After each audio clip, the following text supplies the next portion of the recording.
हर हर महादेव। 10वां अध्याय। सृष्टि स्थिति आदि 5 कृत्यों का प्रतिपादन, प्रणव एवं पंचाक्षर मंत्र की महत्ता, ब्रह्मा विष्णु द्वारा भगवान शिव की स्तुति और उनका अंतर्ध्यान होना। ब्रह्मा और विष्णु बोले, हे प्रभु, हम दोनों को सृष्टि आदि 5 कृत्यों का लक्षण बताइए। शिव जी बोले, मेरे कृत्यों को समझना अत्यंत गहन है, तथापि मैं कृपापूर्वक तुम दोनों को उनके विषय में बता रहा हूँ। हे ब्रह्मा और अच्युत, सृष्टि, स्थिति, संहार, तिरोभाव और अनुग्रह, ये 5 ही मेरे जगत संबंधी कार्य हैं जो नित्य सिद्ध हैं। संसार की रचना का जो आरंभ है वह सर्ग है। मुझसे पालित होकर सृष्टि का सुस्थिर रूप से रहना ही उसकी स्थिति कहा गया है। उसका विनाश ही संहार है। प्राणों का उत्क्रमण ही तिरोभाव है। इन सब से छुटकारा मिल जाना ही मेरा अनुग्रह है। इस प्रकार मेरे 5 कृत्य हैं।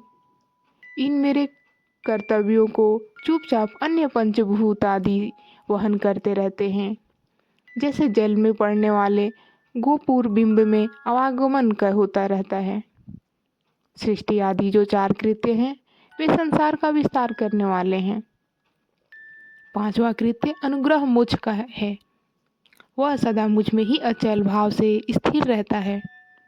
मेरे भक्तजन इन 5 कृत्यों को 5 भूतों में देखते हैं।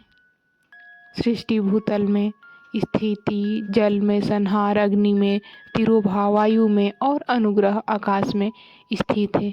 पृथ्वी से सबकी सृष्टि होती है। जल से सबकी वृद्धि होती है। आग सबको जला देती है।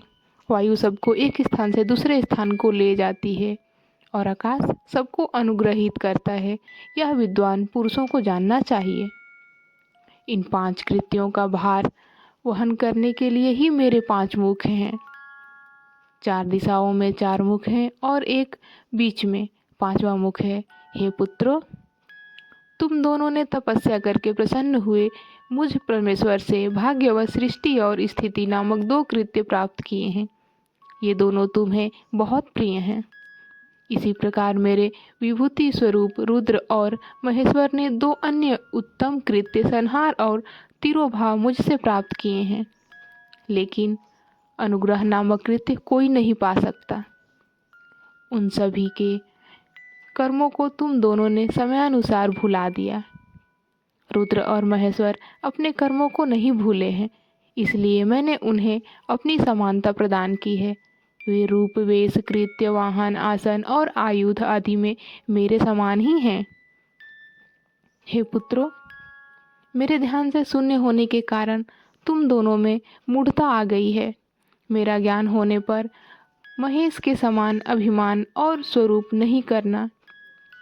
इसलिए मेरे ज्ञान की सिद्धि के लिए मेरे ओंकार नामक मंत्र का तुम दोनों जप करो। यह अभिमान को दूर करने वाला है। पूर्व काल में मैंने अपने स्वरूप भूत मंत्र का उपदेश किया है, जो ओंकार के रूप में प्रसिद्ध है।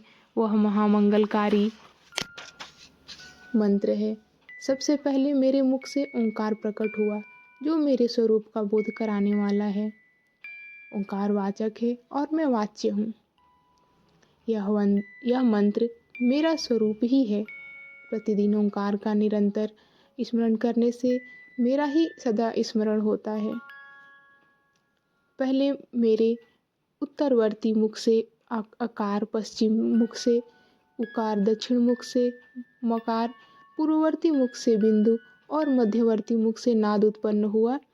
इस प्रकार 5 अवयवों से युक्त होकर ओंकार विस्तार हुआ। इन सभी अवयवों से एकीभूत होकर वह प्रणव ओम नामक एक अक्षर हो गया।